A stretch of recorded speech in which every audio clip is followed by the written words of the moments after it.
إذا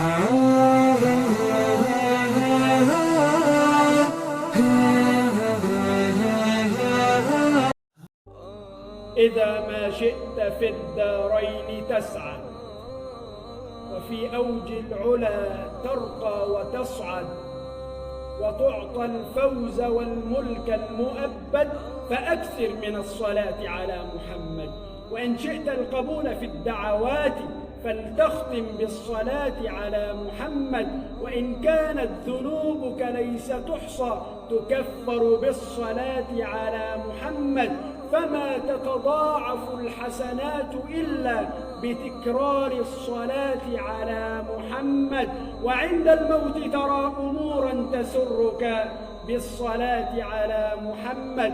وفي القبر تحظى بالأمان وترحم بالصلاة على محمد.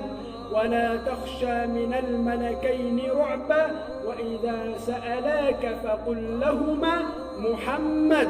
رسول الله حقا اتبعنا وآمنا وصدقنا محمد صلى الله عليه وسلم.